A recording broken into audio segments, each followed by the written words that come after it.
Hare Rama, Rama Rama, Hare Hare. Mukam karoti vachalam pangum langayate girim. Yatkripatamaham bande Shri Gurudinatarinam. Yatkripatamaham bande Paramananda Madhavam Shri Caitanya Ishwaram. Katanchana smrite yasmin dushkaram sukaram bhavet. Vismrite viparitam syat Shri Caitanyam namavitam. Okay. Rudradeep Prabhu, could you share screen?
What happened? The internet is not working there, Rudradeep?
Okay, any volunteers to read today?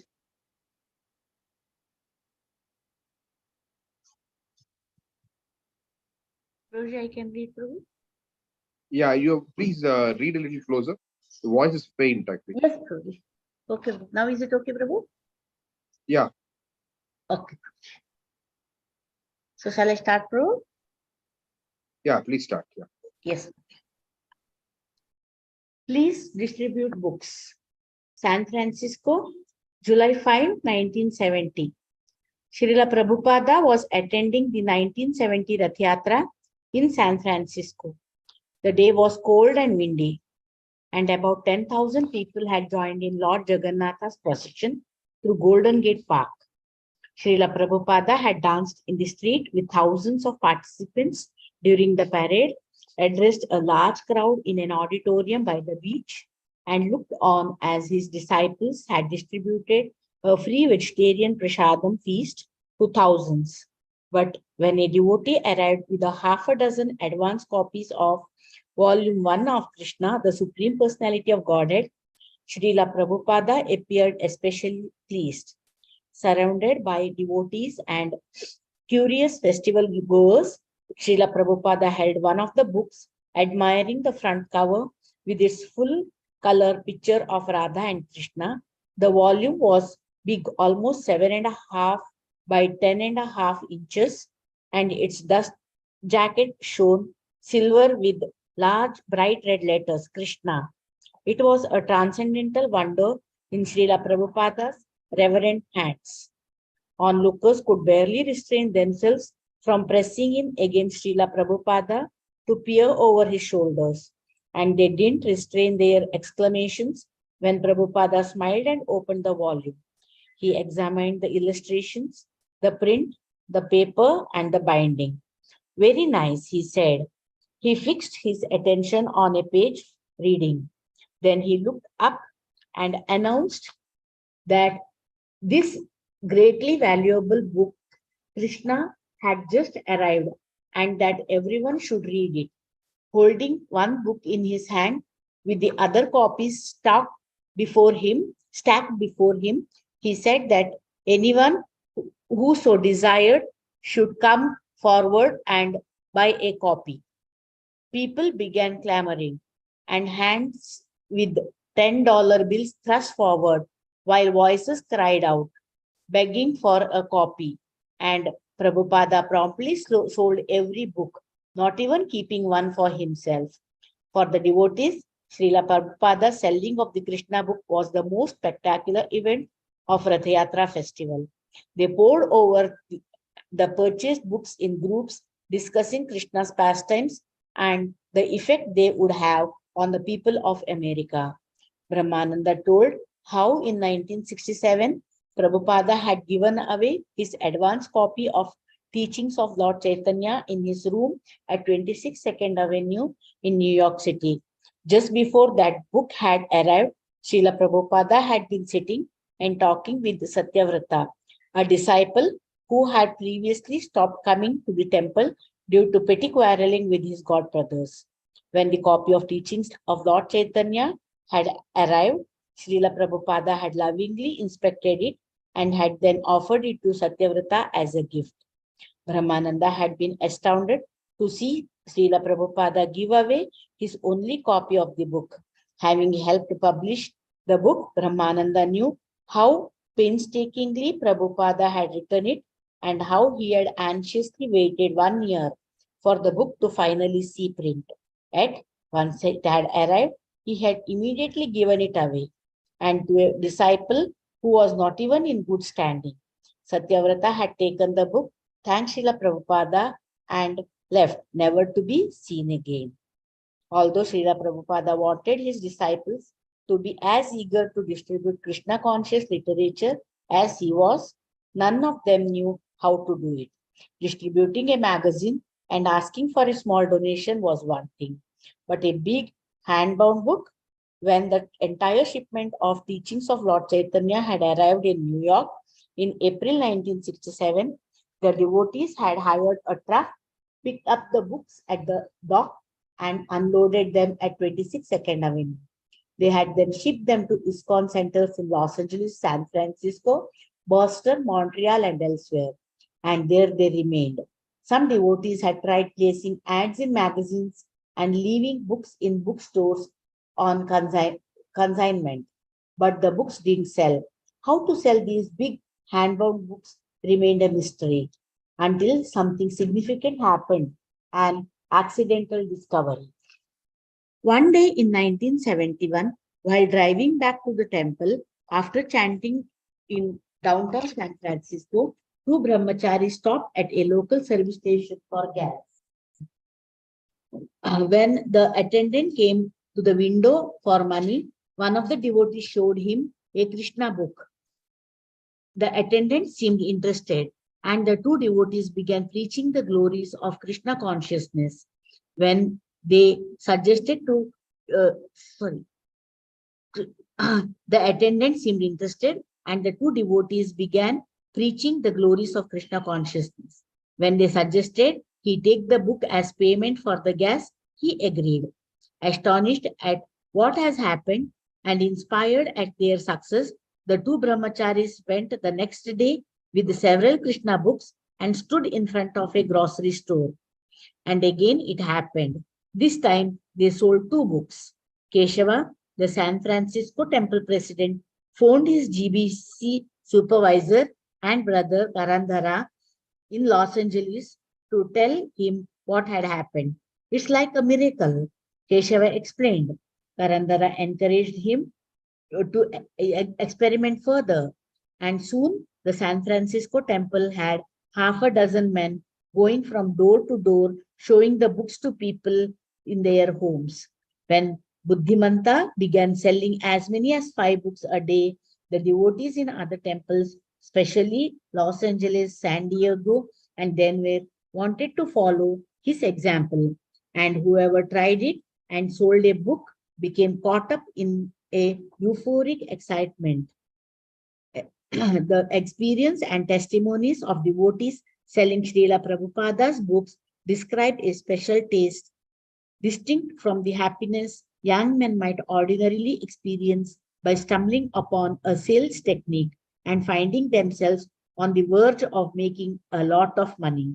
The difference is that the devotee's book distribution, being devotional service to Krishna, produces an ecstasy that is transcendental, an ecstasy far beyond even the greatest material happiness. Ordinary business and the business of selling Krishna conscious literature are different as material life from spiritual life, and anyone observing spiritual life from the material point of view will not understand it. Bhakti Siddhanta Saraswati has compared such empirical attempts to understand the ecstasy of Krishna consciousness with the attempts to taste honey by licking the outside of the bottle. The young men and women beginning to distribute books in America knew that Srila Prabhupada, by giving them Krishna consciousness, had saved them from hellish life, and they wanted to help him give Krishna consciousness to others. And such preaching by distributing his books was ecstasy, spiritual ecstasy. By mid 1971, the temples were selling hundreds of Krishna books a week. Karandara, Prabhupada's book fund manager, began sending Sankirtana newsletters to the North American temples and to Srila Prabhupada. By listening the monthly results of each temple's book distribution, the newsletters incited competition. Karandhara's December 1971 newsletter summed up the mood of the year and urged the devotees to increase. Recently, in an all-out program to sell books, the San Francisco Temple has been averaging 20 Krishna books per day distribution. What is their technique? Keshava Prabhu says, simply we make it our priority activity. All you have to do is want to do it and then try as hard as you can. Wherever we go, we carry BTGs and Krishna books. He says, on street SKP, door to door, to the laundromat, to the store, everywhere. We have been taxing our brains in so many fancy and complicated ways to try to increase sales. But as it has been experienced, nothing is more successful than simply taking the books personally in hand and going door to door with this causeless mercy. Just consider how many hours a day do we spend specifically trying to distribute Srila Prabhupada's literature, which is the dearest most thing to him. The crowning touch to end the year's Sankirtana, however, came not from the newsletter, but from Prabhupada himself, who wrote to Keshava, the king of Krishna book distribution. I have been receiving so many reports about how many disciples from the San Francisco Temple cannot be surpassed by anyone in distributing my books. Sometimes they are selling as many as 70 Krishna books daily. So if this is true, then certainly when I return to the US, I must come and stay in your temple. By distributing my books profusely, you are giving me great encouragement to translate, and you are all helping me to fulfill the order which Guru Maharaja gave me. So I am so much grateful to you, and I'm sure Krishna will bless you a million times over for doing this work. I hope that you and all my beloved disciples in San Francisco Temple are in strong health and jolly mood. Copies of this letter went out to every ISKCON center. Prabhupada had always given his blessings to all the devotees, but never before could anyone recall his saying a devotee would get Krishna's blessing a million times over. Although a letter from Prabhupada usually instructed a specific devotee, the instruction often had universal application, and Srila Prabhupada's letters made clear his disciples' top priority, book distribution. I am very pleased to hear that you are increasing in your distribution of our books and magazines. This is a good sign that your preaching work is also strong. The more you increase your strength in preaching, the more you will go on selling books. I want especially that my books be distributed widely. Prabhupada's ambition was to replace mundane literature with the transcendental. At least in every home, there should be one piece of Krishna conscious literature, he reasoned. Because if a person read only one page, his life could be turned toward perfection. If 1% of the readers become devotees, he wrote, that will change the world. Whereas mail order advertisers were satisfied with a 5% response, Srila Prabhupada spoke at an even smaller percentage, 1%, whom he thought could become pure devotees in response to receiving a book. Lord Krishna also confirms this in Bhagavad Gita. Out of many thousands of men, one may endeavor for perfection, and of those who have achieved perfection, hardly one knows me in truth. To make the world Krishna conscious, therefore, would require that millions of pieces of transcendental literature be distributed. Srila Prabhupada wanted his disciples to understand why they should distribute his books, and he instructed them through his letters. Who God is can be summed up in only 5 words. Krishna is the supreme controller. If you become convinced of this and preach it enthusiastically, success is assured, and you will be doing the greatest service of all living for all living entities. He wrote to Jayadvaita. These books and magazines are our most important propaganda weapons to defeat the ignorance of Maya's army. And the more we produce such literature and sell them profusely all over the world, the more we shall deliver the world from the suicide course. To Jagadisha, he wrote, I am encouraged to see your report of books sold because it proves that you consider it your responsibility to see that more and more people are reading our literature. Actually, this is the solid basis for our preaching work. No other movement has got such profuse authority for preaching. And if someone reads our Krishna conscious philosophy, he becomes convinced. Prabhupada continued to insist that all major Krishna conscious programs be maintained, including deity worship, chanting Hare Krishna in public, and holding outside lectures. All programs were important, but book distribution, whenever possible, should accompany the other programs.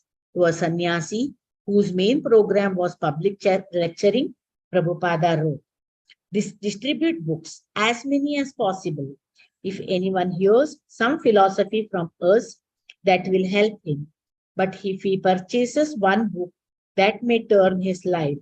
So selling books is the best preaching activity. Sell books, hold the kirtan in public places like schools and colleges, preach. And in a letter to Bhagavan Dasa in France, he stressed the same thing. What will your 3 minutes preaching do? But if they buy one book, it may turn their life.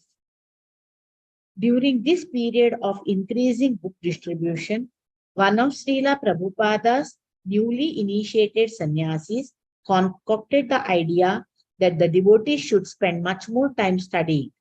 While visiting the New York temple, this sannyasi openly advocated that devotees read Srila Prabhupada's books 5 to 8 hours daily. The temple was following a new schedule Srila Prabhupada had set up, with the devotees attending the morning program, going out all day for street chanting and book distribution, and returning in the evening for a class on Bhagavad Gita. But now controversy arose, and an urgent phone call was placed to Srila Prabhupada in Los Angeles. When Prabhupada heard the details from his secretary, he immediately responded.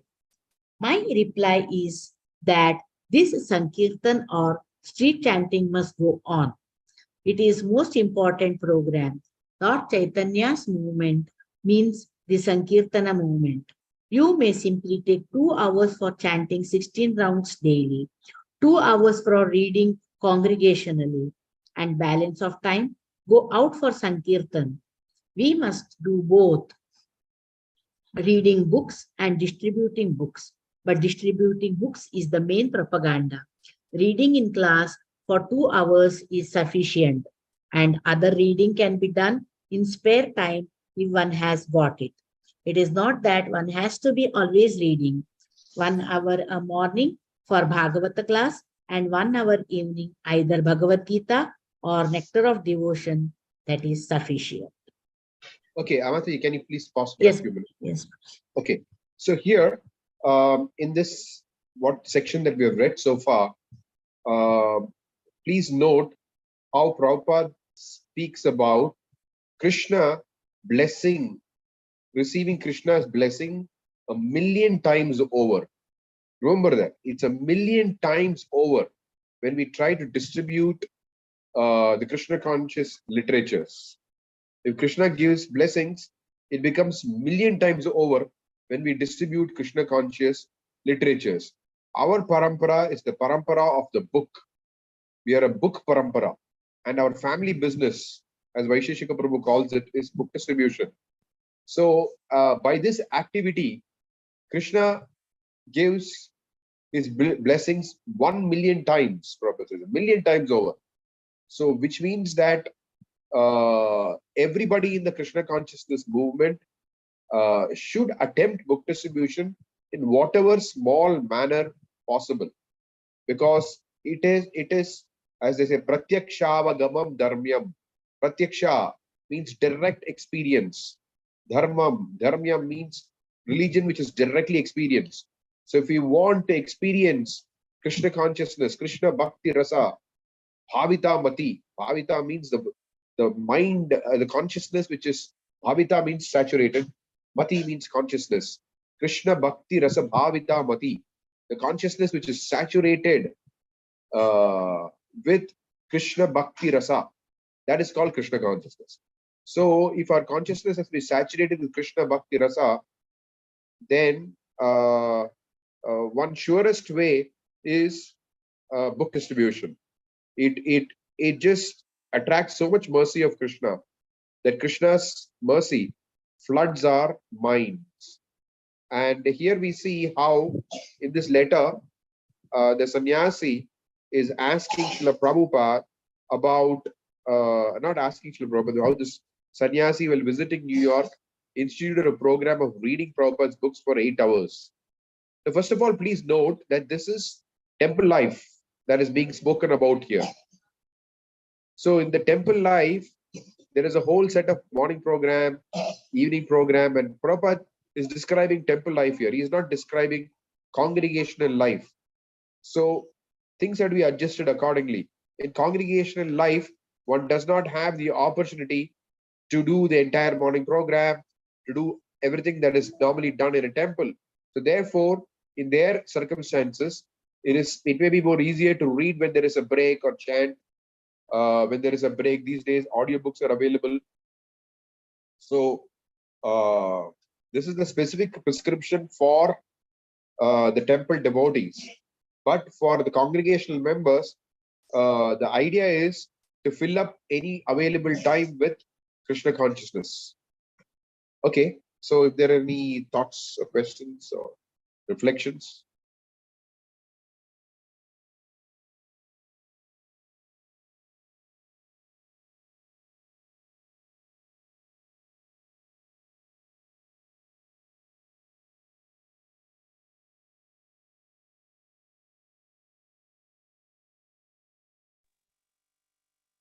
Anyone would like to share their reflections on this topic?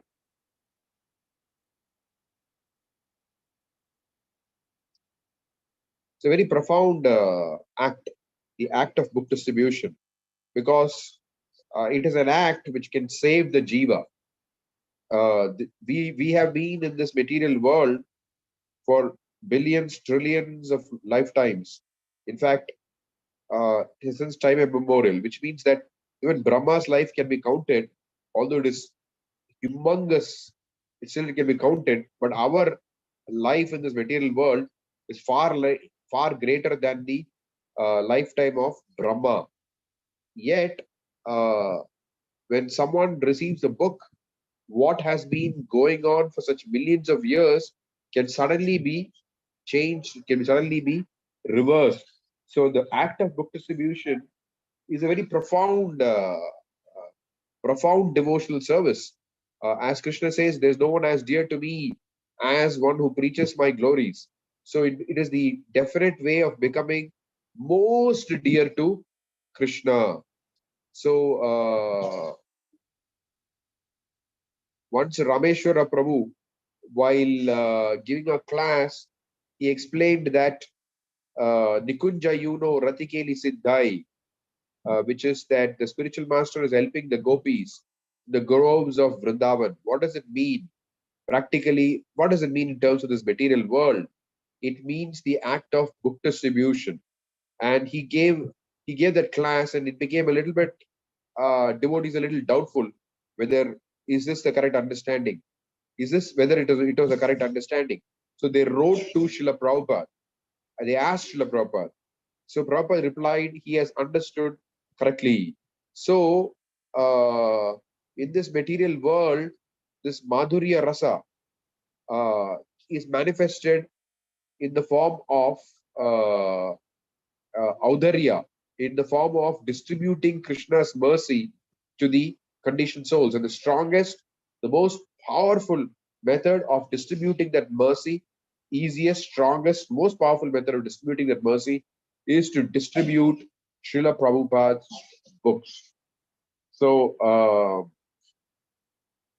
as I've said this before a few times, that the preachers are thinking, what is our identity? Gopi Bhartu Padakamalayo Dasa Dasanu Dasa. That we are the servant of the servant of the servant of the gopis. Gopi Bhartu Padakamalayo, the servant of Krishna, the master of the gopis. That's our identity. Gopi Bhartu Padakamalayor Dasa Dasanu Dasa. Gopi Bhartu is Krishna, is Gopi Bhartu. Padakamalayor Dasa Dasanu Dasa. We are the servant of the servant of the servant of Krishna, following in the footsteps of the gopis. So this is what we are thinking, how to serve Krishna like the gopis. But what are the gopis thinking? Gopis are thinking about the preachers. The Gopi Gita, it is explained, Tava Katamritam Tapta Jivanam Kavibiriditam Kalmasapaham Shramana Mangalam Srimadatam Bhuvigranantiye Bhurida Jana. So, Bhurida Jana. So the gopis, so we are talking about Gopi Bhava. But what is the Gopi Bhava? The Gopi Bhava is they're thinking about preaching. They're thinking about the preachers. How wonderful are the preachers who distribute so magnanimously the mercy of Krishna, the glories of Krishna. The act of book distribution is not an ordinary activity. It is not a business activity. It is an activity which is contemplated by even the gopis. So it is the most exalted because as Bhaktisiddhanta Saraswati Thakur would say, don't try to see Krishna. Act in such a way that Krishna sees you. So if you want to attract the attention of Srimati Radharani, attract the attention of the gopis, then the surest way, 100%, not 99%, 100% is to take out some books, go out and distribute those books. Yeah, any thoughts, reflections, comments, questions?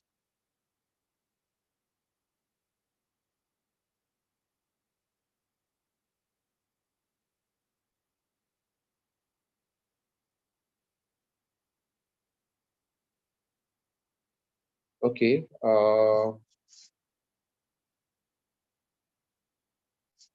If there are no questions, we can go ahead.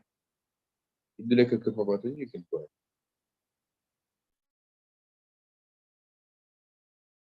January 1972. You should always think of new outlets for distributing my books. Srila Prabhupada wrote to Jagadisha, and new outlets the devotees found shopping centers, malls, parking lots.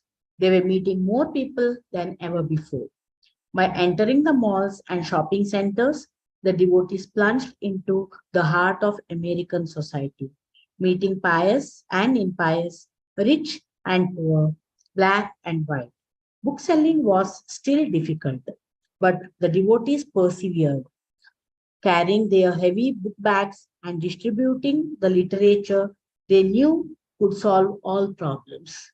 The devotees saw the shoppers as so many walking victims of the material energy, people living for sensual and mental pleasure, and therefore doomed to an inauspicious death.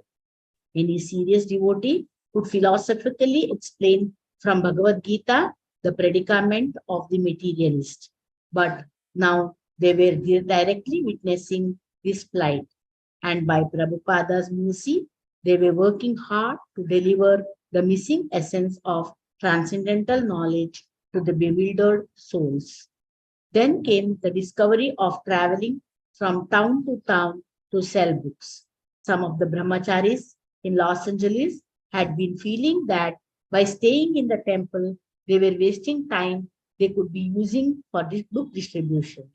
So they loaded a van with Krishna books and went to areas where they could camp for a week, live a simpler life, and distribute books as many hours a day as they like. This traveling Sankirtana produced another significant increase by creating an environment wherein the men could become fully absorbed in their work. The new program spread quickly throughout the ISKCON world, and Srila Prabhupada liked it. I'm very glad to hear from you the wonderful news of traveling party in England. I think the people of that place are becoming more and more inclined for this Krishna consciousness movement. They are inviting you to stay at their houses. They are taking books, becoming sometimes devotees. All of these are very encouraging signs to me. Simply go on in this way, stopping in every village and city in England, Scotland, or if there are other places like Ireland. Simply stop for some time, distribute books, and hold Sankirtan procession. Answer their questions, give some leaflets or small informations freely. Distribute prasadam wherever possible, at least some small thing. And if there is some genuine interest being shown, then request the townspeople to arrange some engagements for speaking in their schools or in someone's home or a hall like that. In this way, remain always without anxiety for destination and comfortable situations, always relying only on the mercy of Krishna for your plan. Just go on preaching his message and selling his books wherever there is interest. We shall not waste time if there is no interest or if people are unfriendly. There are so many places to go.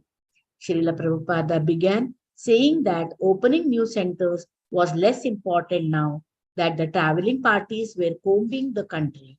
When he heard that the temple president in Vancouver had acquired a bus for traveling, he wrote, I think we are becoming like a gigantic guerrilla warfare movement fighting with Maya. This traveling in buses is the best means to drive away Maya and establish Krishna consciousness all over the world.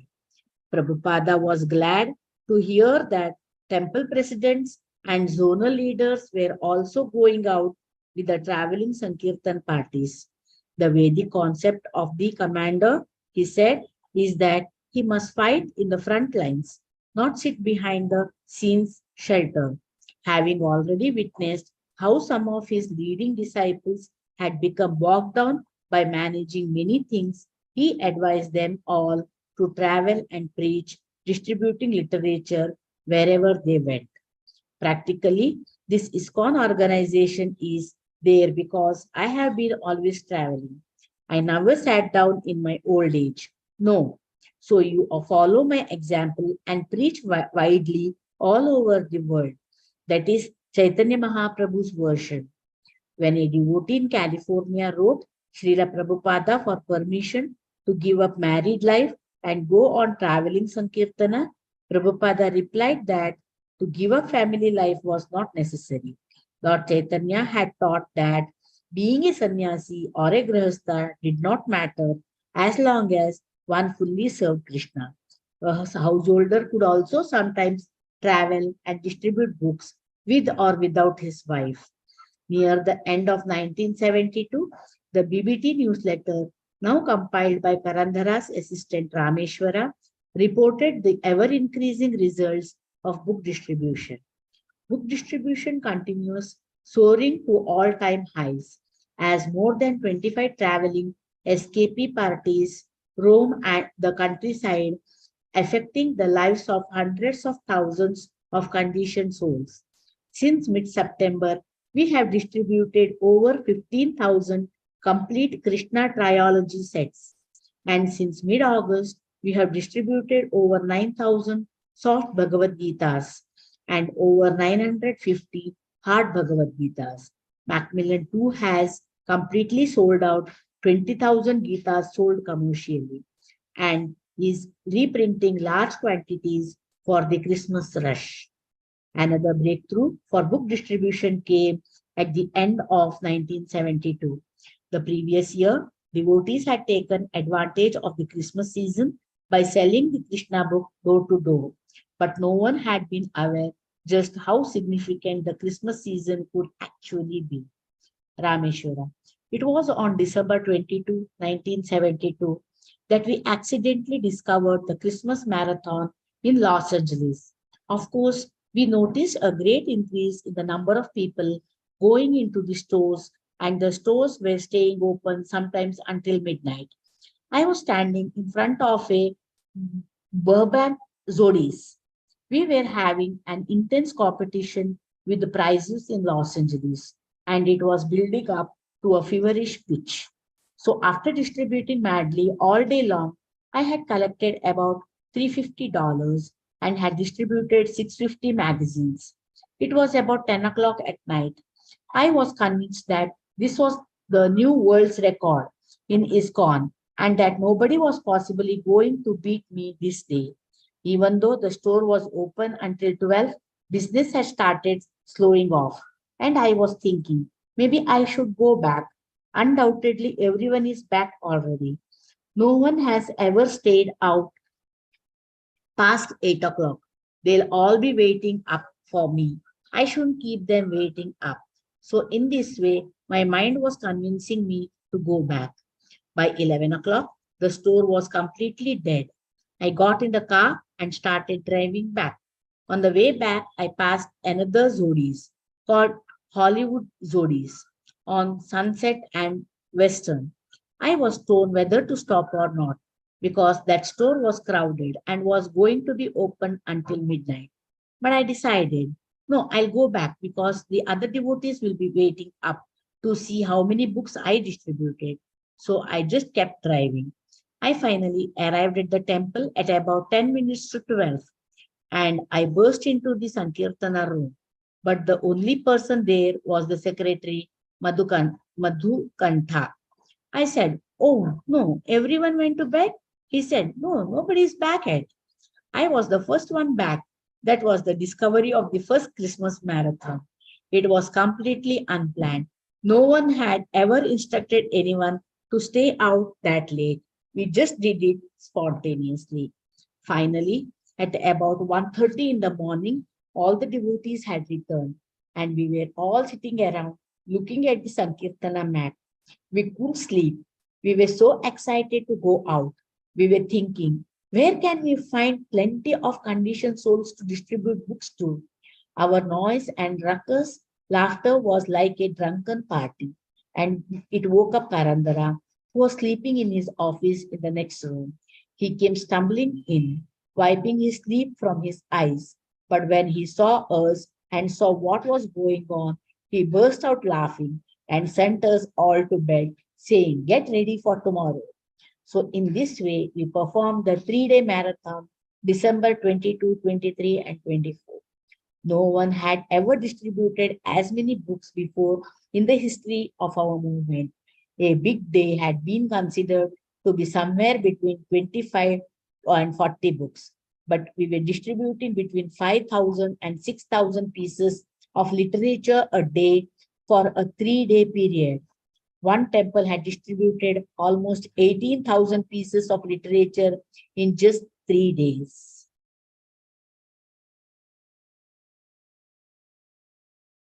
At this time, Srila Prabhupada was in Bombay, where his attempt to secure the land in Juhu had become entangling. The landlord was now refusing to sell the property and was trying to evict the devotees. Even though Srila Prabhupada had already installed Radha Krishna deities on the land. Although these matters were causing Srila Prabhupada anxiety, he continued his usual daily duties, taking his morning walk, lecturing in the evening from the nectar of devotion, corresponding with and receiving news from his centers around the world, even organizing a Bombay Pandal festival for January. When Prabhupada received news of the book distribution in Los Angeles and elsewhere in the United States, he was very pleased and amazed. Although involved with many affairs from throughout the world, he put them aside and relished the overwhelming victory of book distribution in America. Immediately, he called in his personal secretary and dictated letters. My dear Rameshwar, I beg to acknowledge receipt of your letter dated December 27, 1972. And with great happiness, I have read your figures of amount of books sold during 3-day period, December 22 to 24, 1972. It is scarcely believable that more than 17,000 books could have been sold by one temple in 3 days. That indicates to me that people are at last becoming little serious about this Krishna consciousness movement in your country. Otherwise, why they should buy our books? But they can see that our boys and girls, devotees are so much sincere and serious to distribute the message of Krishna consciousness. They are at once struck by seeing them and therefore they appreciate and purchase. This is unique in the world. So I'm so much pleased upon all of the boys and girls in Los Angeles and all over the world who are understanding and appreciating this unique quality of our transcendental literature.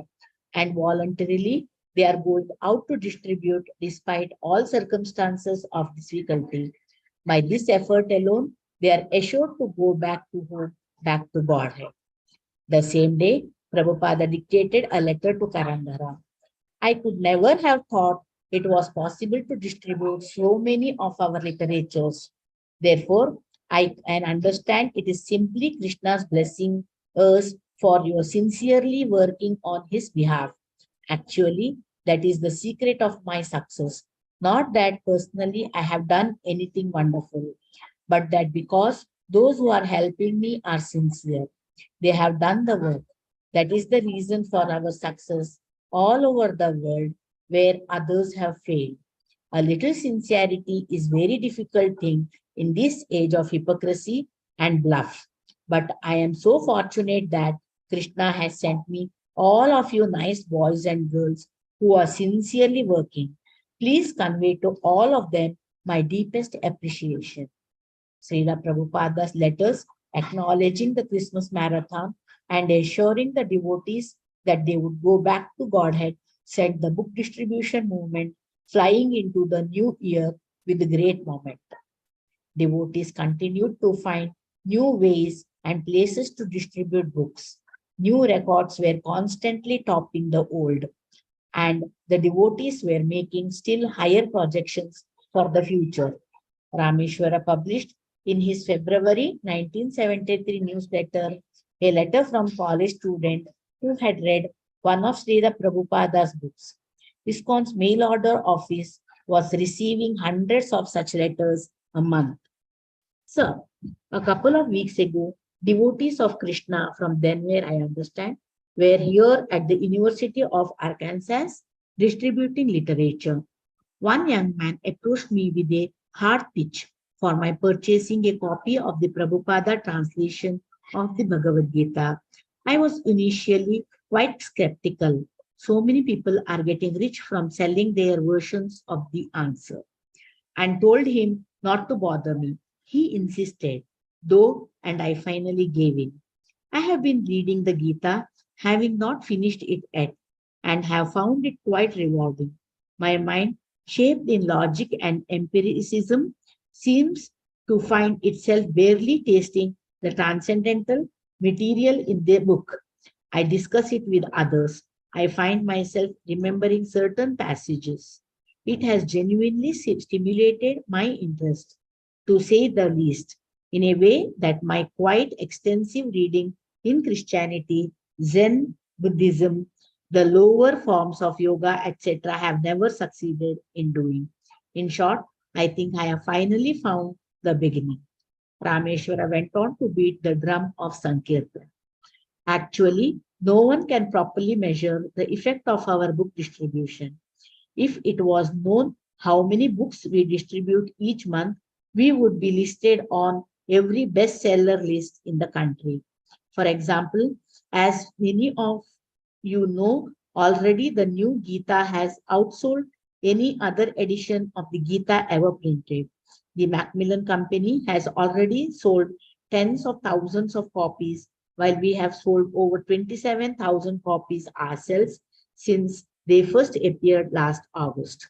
With increased monies coming into the book fund, Srila Prabhupada had approved his trustees' plan to print larger quantities of books and store them in a warehouse, making them available to the temples for distribution throughout the year. Yet, keeping up with the temple's demand for books was still difficult, even with a warehouse.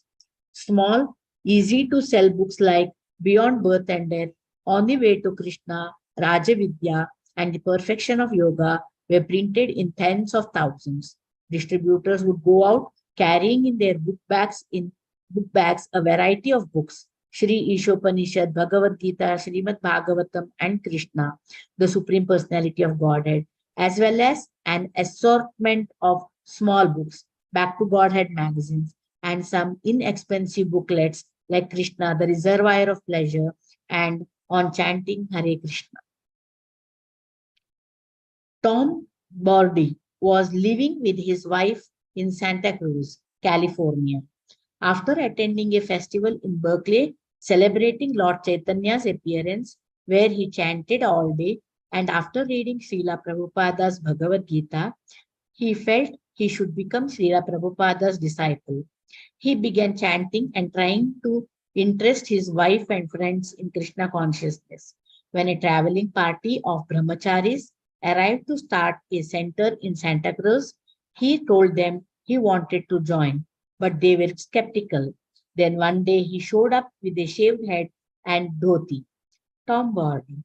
I began going out every day with the chanting party. Then gradually, I began to break away from the Kirtan party to sell small books in shopping centers.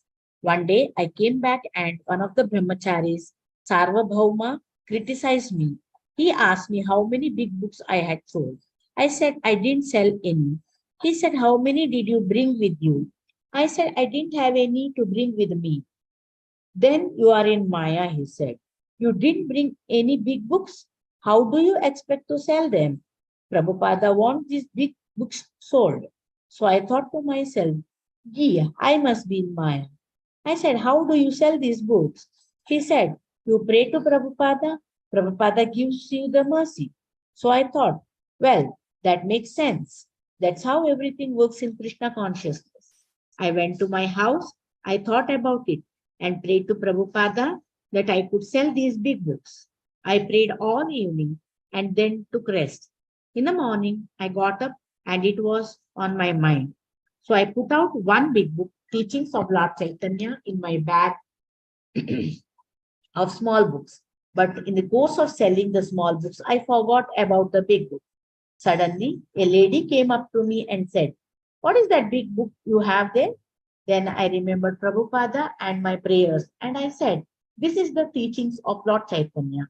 I gave her the book and she gave me $3. When I got back to the temple, I told the devotees how Prabhupada had sold a book. Praghosha. I was coming regularly to the Detroit temple for classes in the evening, and I was doing some odd work to help the devotees prepare the temple. Every night, I would be painting and I would watch the devotees coming back from Sankirtan. They seemed very ecstatic and enlivened, and I was always a little curious about what they did out there that made them come back like this. I would be up on my ladder, painting and listening to them talk as they sat on the floor drinking hot milk. They would talk about how they had knocked on one man's door and this had happened, and then that had happened. It was very attractive to me. After I moved into the temple and had been a devotee about a week, someone asked me if I would like to go out and try distributing books. So I went out, wearing a dhoti and tilaka and using a straightforward presentation, walking up to people, giving them a card and a book, telling them about the contents of the book, showing them Prabhupada's picture, and asking for a donation. The exhilaration I got from that was just incredible. It became extremely blissful to go out and do this. None of us could actually put a finger on why it was so ecstatic. We used to lie awake at night. All the brahmacharis stayed in one big room, and we would lie there on the floor in our sleeping bags, whispering to each other. What did you say to the people out there? There would be all these different conversations going on in the room at night with the lights out and everyone talking, trying to relate how we were presenting Prabhupada's books. Jagadhatri Devi Das. My first service was cleaning the temple. I was cleaning the whole temple. I would be looking out the window at the men piling into the van, getting ready for Sankirtana. And I would always think that I would really like to be doing that. Finally, our temple formed two traveling parties, one of men and one of women. And we went for the summer to distribute books in the fairs of Washington state. The men and the ladies used to have competition to see who could distribute the most. Surah. I joined Krishna Consciousness in Seattle in 1973, and they sent me out on book distribution my first day. We would always hear from Los Angeles about the letters Prabhupada was sending. Everything we heard was centered on Prabhupada's desire for his books to be distributed. It was by hearing this that newer devotees wanted to go out and be part of the Sankirtan party. We wanted to be soldiers of Prabhupada's book distribution army. We went to the Spokane Fair, and the leader of the Spokane temple wrote a letter to Srila Prabhupada requesting him to come and telling him the results of our book distribution. Then we received a reply from Prabhupada saying that he couldn't make it, but that the devotee should go to the fair and preach on his behalf. Fulfill my mission, Prabhupada said, that every man and woman in the United States gets a book. That was just what we were waiting for, to get an order directly from Srila Prabhupada that this was what pleases him. Our book distribution kept increasing, and we just thought we would never had so much fun before. It wasn't like austerity. Some of the devotees were thinking, we will, well, it's really hard to go on Sankirtana. We were thinking, you must be nuts. It's the most fun thing you can do to go on Sankirtan and sell books. It was fun, not for sense gratification, but for the soul, because of our being linked in service to our spiritual master and Krishna. I appreciated it in that way. And when I first met Praghosha, I could see he was really dedicated and a true lover of Prabhupada because he was so dedicated to pleasing Srila Prabhupada by distributing books. Praghosha. We were distributing in Santa Barbara, California. The area had been worked many times before, and the people were really puffed up. I went there with a couple of brahmacharis. One day, after trying to distribute for about 7 hours, I had only sold one book. I had never before had anything like that happen to me in my whole time as a devotee. I was really working. I never stopped. At one particular point, I just couldn't take it anymore. I tried to give a book to someone and they just cracked off to me in a really obnoxious way. I had so much desire. I was trying so hard that when he did this, it just devastated me. I just wanted to punch the guy in the nose. All my intensity came out and I erupted into tears. I just sat down on an old telephone pole that was lying on the street and started to cry. Then this devotee walked up and found me sitting there like I had just lost my best friend. He said, Prabhu, what's the matter? I said, I don't know what's the matter. I just can't distribute books. Not one person will take a book. I have been out here for 7 hours. Do you know how many books I have distributed? One book. Then he sat down and preached to me and put me back together. The next day, I was really trying to have a better day. And I took my book bag and just ran from one person to another all morning. Then I was showing a book to a girl, and she said she couldn't pay me with money, but that she would gladly, pay me. I was young and naive, and I didn't know exactly what she was talking about for a minute.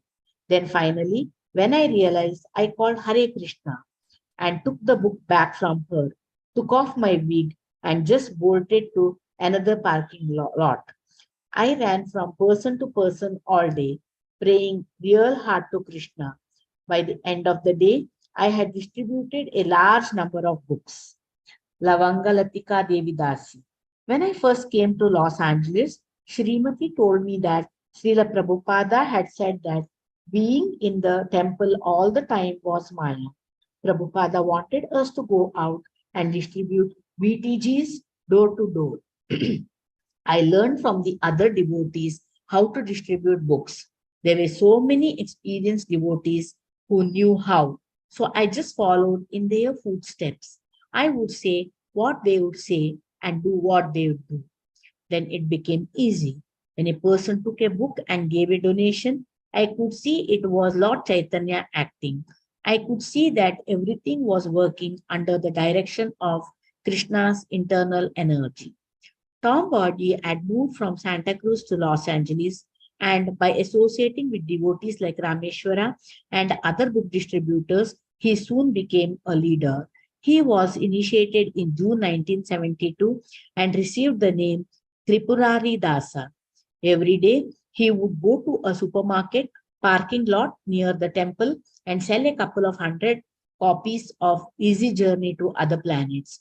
One evening at the University of California at Long Beach, he had and a few other book distributors dropped in on a lecture given by a popular yoga leader, Rameshwara. I remember when they came back, it was the middle of Bhagavad Gita class, and I was giving the class in the temple room. All of a sudden, the door burst open, and they were standing there. Tripurari was in his street clothes, and the girls were in their saris. They just ran into the temple. You could see that something very special had taken place because their faces were glowing. They couldn't even speak. They were dazed or stunned. The whole temple was anxious to hear the news. So I quickly finished the class. Then Tripurari told us that he had just distributed 17 Bhagavad Gitas, the full hardbound, unabridged Bhagavad Gitas in 2 hours. Leela Shakti had distributed 13. Vrindavana had distributed 11. Tilaka had distributed 11. And Makhanlal had distributed 9. Nothing like this had ever been done before. We were all completely astonished that anyone could sell so many big books like that. One morning, a few days later, Tripurari was driving down the San Diego freeway to go on traveling Sankirtana when he saw the sign for the Los Angeles airport and spontaneously decided to try it. After selling a dozen of big books that day, he realized the airport was wonderful for book distribution. he started going out regularly to the airport and was soon distributing 30 to 40 books a day, sometimes giving individuals as many as 6 volumes of Srimad Bhagavatam at once. Shall I continue, Prabhu? Yes, Madhuri. Yeah. Please. Yeah. Okay. April 11, 1973. Srila Prabhupada flew from New York to Los Angeles and a crowd of loving devotees greeted him. Tripurari. Prabhupada was arriving at 2 in the afternoon and all the devotees were going to meet him. But it was also Easter weekend and a big day for book distribution at the airport. At that time, I was the only one working the airport. I was doing rather well and had sold about 30 books by 1:30. Then I changed into my dhoti and walked over to the arrivals area to meet His Divine Grace. When he entered the terminal building, he looked at me and smiled, and I melted in ecstasy. We had kirtana all the way down the stairs, and when we got outside, all the devotees were going back to the temple. Then I thought, what business do I have going back to the temple and chanting with all the devotees? My business is to stay out and distribute the books. That is my service to Srila Prabhupada. So I was the only one who didn't return to the temple. I stayed and distributed 67 books. When I got back, I found that Narendra had told Prabhupada about me and how I had been distributing books. When I heard that, I became very enthusiastic and continued to distribute books every day that week. In Los Angeles, Srila Prabhupada took his morning walks either at the shore of Pacific Ocean or in Cheviot Hills Park.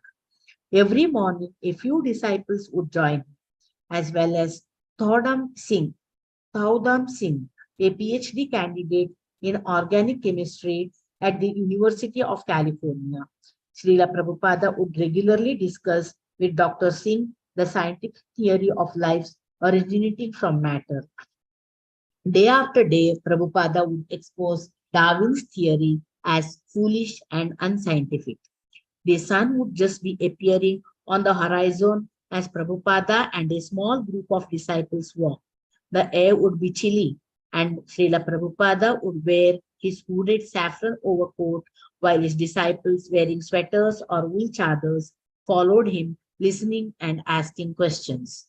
Most of the conversation, however, would be between Prabhupada and Dr. Singh, who played the role of a materialistic scientist. Dr. Singh would present atheist arguments and Srila Prabhupada would defeat them with scripture and logic.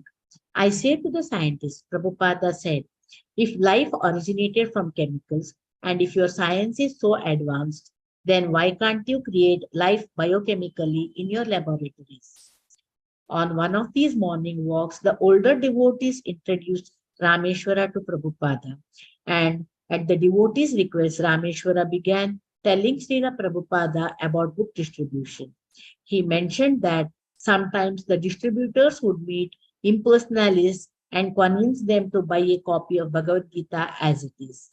Srila Prabhupada stopped and turned gravely to Rameshwara. What do you say to them? He asked. Rameshwara told Prabhupada some of his techniques for selling a book. After a few moments, Prabhupada said, our men need to study our books also. On the morning, Tripurari accompanied Prabhupada on his walk. Prabhupada said little as they walked up and down the beach. Only when they were walking back toward the cart did one of the devotees mention, Prabhupada, Tripurari is here. Prabhupada turned and smiled. Ah, how is the book distribution going? He asked. This was Tripurari's first time to speak directly with his spiritual master, and he wanted to say many things at once. In nervous enthusiasm, he began blurting out his realizations. Prabhupada interrupted. This is the best service for humanity. And he quoted from Bhagavad Gita, there will never be a devotee more dear to me than he who preaches this message. With the exception of Rameshwara's and Tripurari's brief encounters with Prabhupada, none of the book distributors in Los Angeles had any personal exchanges or meetings with their spiritual master. But the closeness of their relationship with him was not dependent on physical proximity. Tripurari, my association with Srila Prabhupada was always more or less in separation and in the field. While many of the older devotees were trained personally by Prabhupada, I never got that training. I was trained by Srila Prabhupada more from within my own heart. I think that's the case with all of our book distributors. They have a very intimate sense of feeling for Prabhupada, but they never had much personal contact. Their intimacy and real sense of knowing Prabhupada very closely was because of that service which Prabhupada said was his life and soul, seeing that the books went out.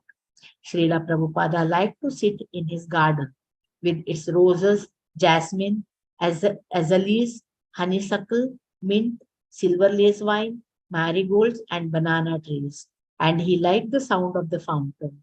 The small compound with its lawn, flowers, bushes, and seat for Srila Prabhupada was surrounded by high cinder block walls. When Prabhupada received special guests, the devotees would bring chairs for them. But Prabhupada's disciples would always sit on thin mats on the lawn and look up at Prabhupada's on his elevated seat. The neighborhood was quieter and more peaceful in the evening, and Prabhupada could hear the kirtana in the temple and the cars passing along Venice Boulevard. Men shout from the nearby karate school where a disturbance Prabhupada had come to tolerate. For an hour or more, Prabhupada would sit listening to a reading from Krishna, the Supreme Personality of Godhead, while around him on the grass, sharing the transcendental moment, sat his disciples. Prabhupada was fully satisfied to hear Krishna Leela, and he would sit erect, head held high, in a meditative mood. It was only an informal group, but his presence made the occasion very special, momentous. From time to time, he would interrupt the reader to comment. Night would fall, and he would end the reading and leave the garden, walking on the gravel path past the main temple building and up to his second floor suite. Srila Prabhupada so much liked his Los Angeles garden that he decided he wanted one like it at his Mayapur headquarters. With regard to the Mayapur house, I may suggest you make one roof garden. On the top of the house, you can put soil of 6 inches and then plant so many tulsi plant and nice bushes. I like the garden very much. Just like here in Los Angeles Temple, they have made one very nice garden for me, and I sit there every evening. So you please also make a first-class Mayapur garden. At about 10 in the evening, Srila Prabhupada would usually go into his bedroom and lie down. His servant Shrutakirti would massage his legs, and Prabhupada would then close his eyes. Meanwhile, Rameshwara would be waiting at the bottom of the stairs, hoping that the secretary or servant would come down with a message from Prabhupada. Rameshwara, I was too afraid to go to Srila Prabhupada's room, so I would be waiting at the bottom of the stairs, just hanging there, just waiting for one word. Srila Prabhupada would often say something, and it would be passed to me. Then every morning, the Sankirtan devotees would just surround me and ask, what did he say? They would be begging for some nectar.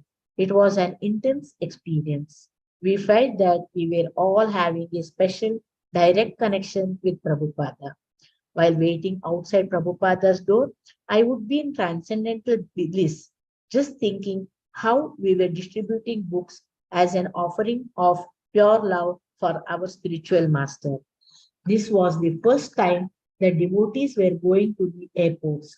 No one else in the movement was going to an airport except the devotees in Los Angeles. So it was something very special. No one was doing big books in the quantity that we were. At one point, when Srila Prabhupada saw one of my daily Sankirtana reports, he commented, who is Rameshwar? Day after day, Srila Prabhupada was seeing these ecstatic reports sprinkled with nectarian quotes from his Chaitanya Charitamrita Adilila chapter that had just been published. He realized that these disciples were in ecstasy, and so he asked, "Who are they?" He could see we loved Sankirtan. It was not an artificial burden or that we were struggling. He could see that there didn't seem to be any struggle. It was like fun, bliss, ecstasy, and the whole philosophy was there. We were completely turning into the Chaitanya Charitamrita philosophy that Lord Chaitanya descends with his confidential associates to spread love of God, but doesn't discriminate who is a fit candidate and who is not. They were the verses we were putting into the daily letter. This was our mood, and Prabhupada loved it. From Shrutakirti's point of view, the evening massage was a very special time because Srila Prabhupada seemed free of the pressure of the day's management. Shrutakirti would bring several night blooming jasmine flowers from the garden, and Prabhupada would place the fragrant blossoms near his nose during the massage. He would be even quieter and more relaxed than during the Krishna book reading. There was no business to attend to. He had done a hard day's work. Although he would be rising after only 3 hours rest, he now lay back and wrapped in thought or chanting softly. Some evenings, Srila Prabhupada would delay the massage and slowly walk back and forth in his bedroom, chanting on his beads, or he would sit on his bed and chant. But on most nights, he would lie on his back while Shrutakirti massaged his legs. If he conversed with his servant at all, it wouldn't be about ISKCON management. He might look at a picture on the wall and say, "How beautiful Krishna is. How could they not be attracted to Krishna?" Or sometimes he would talk about his childhood and other informal topics. But even at this relaxed time, he relished hearing the Sankirtan results. And so he would sometimes read Rameshwara's daily report or simply say something about preaching Krishna consciousness. One night, after reading Rameshwara's ecstatic daily Sankirtana report, Prabhupada felt moved to write a message on the back of the report. Dating the paper April 20, 1973, he wrote, "My dear boys and girls, you are working so hard for broadcasting the glories of Lord Krishna's lotus feet, and thus my Guru Maharaja will be so pleased upon you. Certainly, my Guru Maharaj will bestow his blessings 1,000 times more than me, and that is my satisfaction. All glories to the assembled devotees." A.C. Bhaktivedanta Swami. Note: everyone should go with the Sankirtan party as soon as possible. Rameshwara may have been shy while quietly waiting at the bottom of the stairs for the slightest recognition from Srila Prabhupada. But when he received the prize jewel of this handwritten note, he ran off, shouting to share the good fortune with any devotee who was still awake. Tripurari. Every morning after Mangala Arati, there was always a little group clustered around the door of the temple because we weren't supposed to talk in the temple while chanting japa early in the morning. So Rameshwara was standing at the doorway chanting, and he called us over until a little cluster of devotees were there at the doorway. He showed us Prabhupada's note. Some of the other devotees got frustrated, seeing that we were talking during the japa period.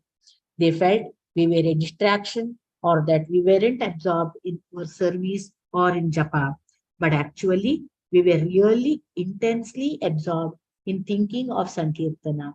And when we returned to our japa, we began chanting with the desire to be able to go out and please Prabhupada.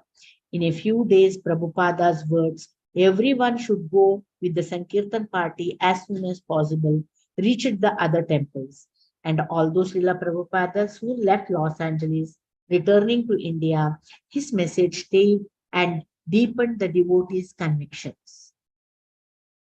In the summer of 1973, the devotees found that at concerts they could distribute hundreds of Krishna books in a few hours. The Krishna book, available now as a paperback trilogy with foreword by George Harrison was especially attractive to young people. In July, Rameshwara wrote to Prabhupada in London, telling him that the Los Angeles temple was distributing 2,000 Krishna books a week and that at one concert, devotees had distributed 600 books in 2 hours. The devotees in Los Angeles decided that Tripurari and a few other leading Sankirtana men should travel from temple to temple and share their experience. Rameshwara wrote to Prabhupada, "This is the mercy of Sri Sri Rukmini Dwarakadisha, the deities of the LA temple, that we can send out so many devotees to other centers. It is the real opulence of New Dwaraka." Srila Prabhupada replied on August 3. There is no doubt about it. To distribute books is our most important activity.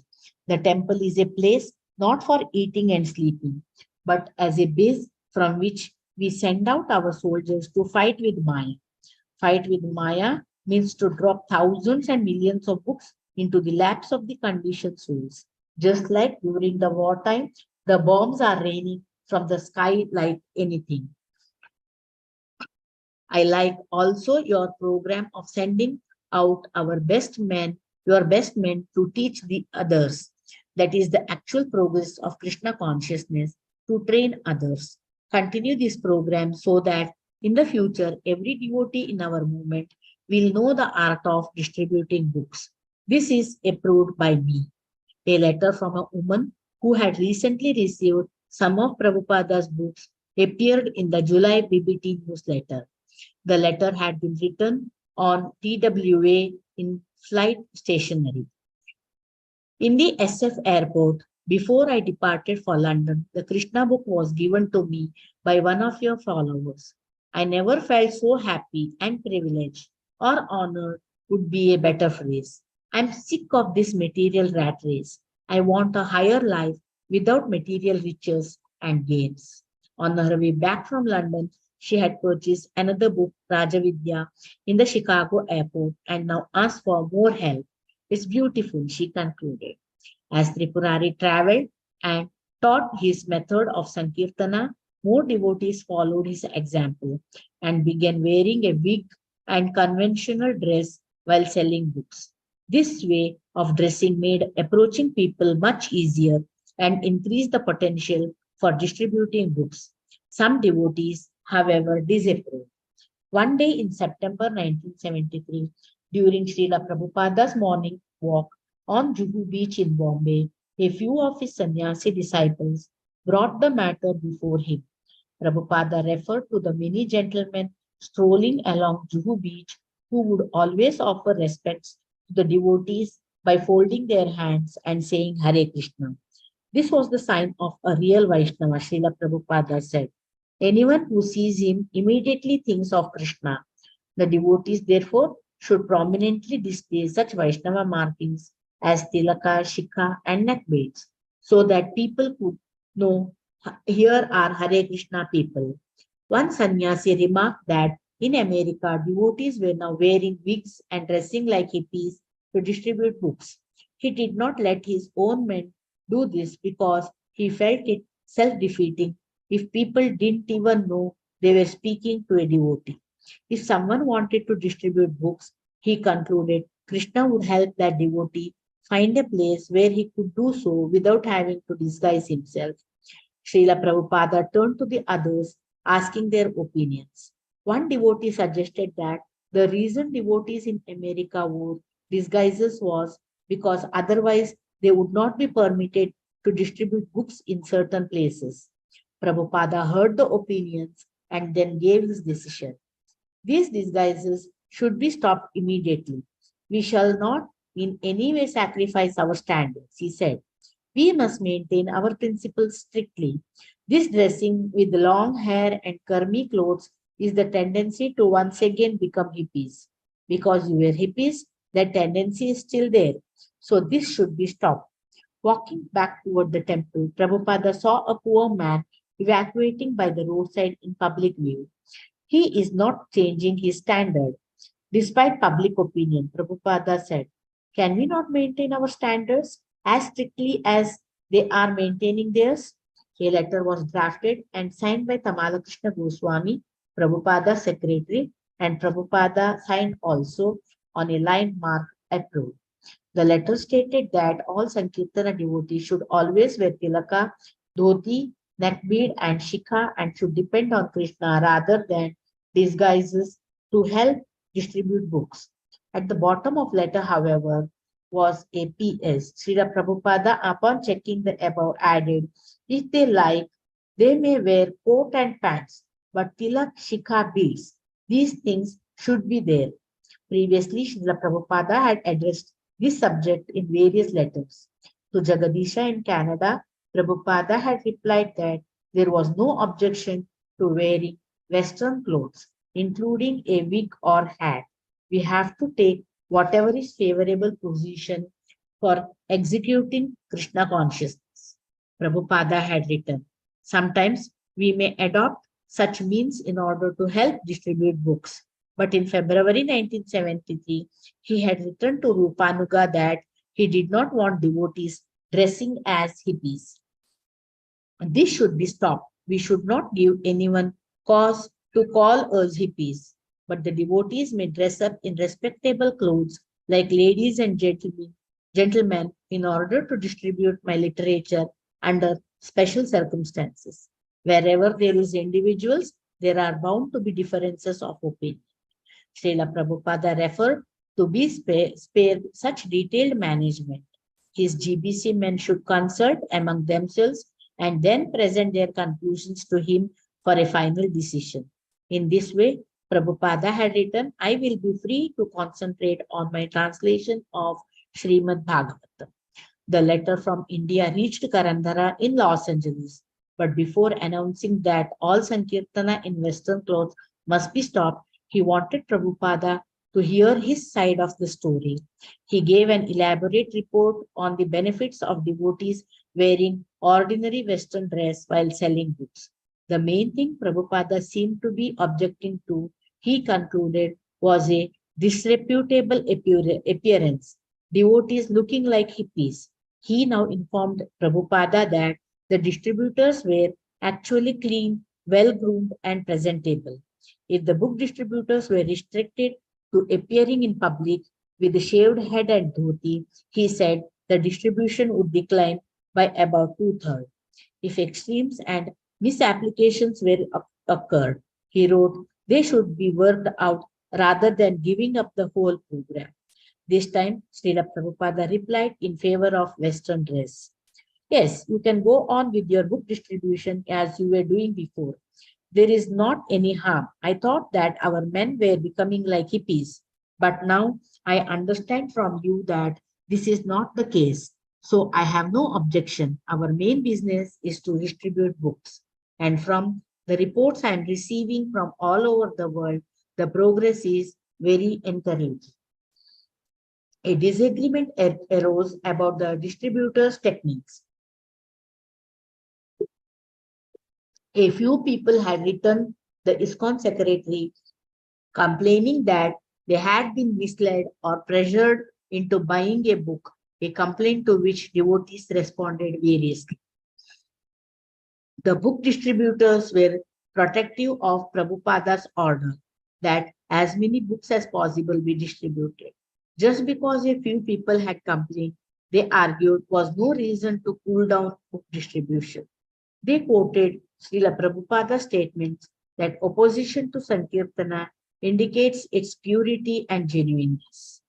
Srila Prabhupada had explained this point in his books in discussing the historical incident of Lord Chaitanya's Sankirtana parties being stopped by the Muslim government.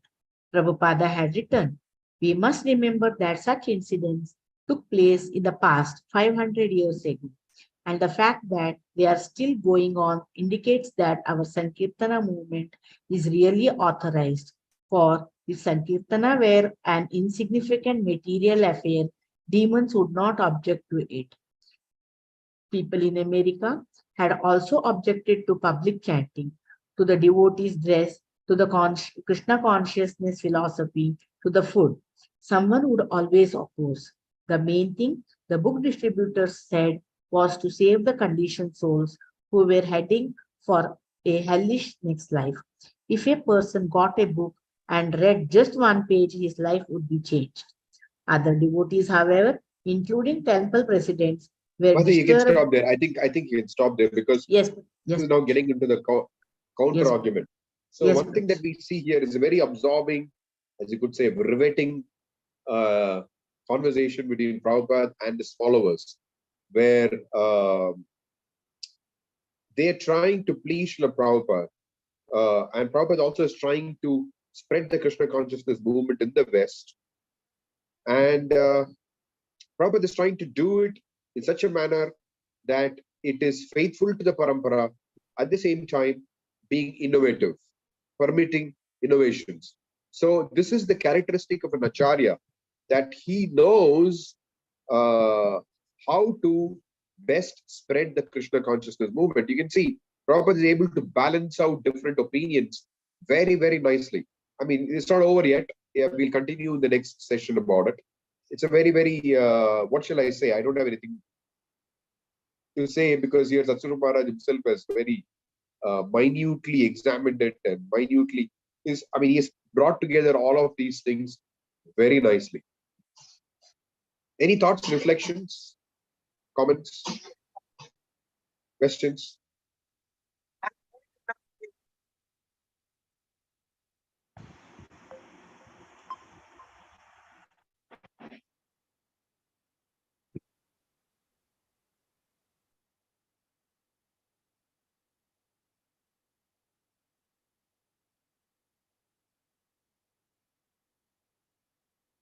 Hare Krishna.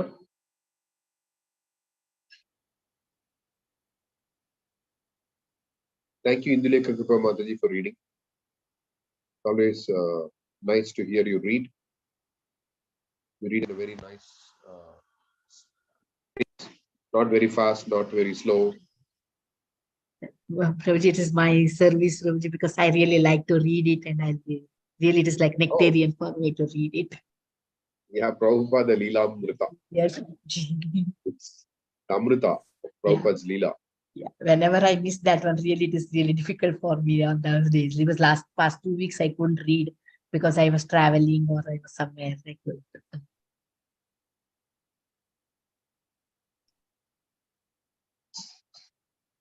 Okay, so if there are no comments or questions or reflections, then we'll continue our very absorbing uh, part. It's a very absorbing chapter about how book distribution started, how it is progressing, the innovations involved in book distribution, how it is so pleasing to Prabhupada.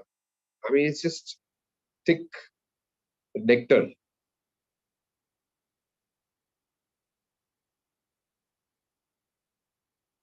And how enthusiastic all the devotees were trying to distribute Prabhupada's books, and how enthusiastic we also become just by hearing it. In Krishna consciousness, this is the beauty. Just by hearing, we can get purified and ecstatic. Of course, when it's possible to do it, we should also do it. But even hearing is very powerful. It can change our consciousness. It can purify our hearts. Yes, Prabhuji. Every time, like a marathon time, and all, we hear the different experiences when they distribute the books. That also is very nectarian. Yes, yes, yes. They tell their different stories, how they could distribute, how Prabhupada was merciful, how God they realize is different realizing. Really, really, Yes, always. Here also we read few of them today. yes, we got a glimpse into that also. Yes, yes, The individual devotees and their realizations. yes.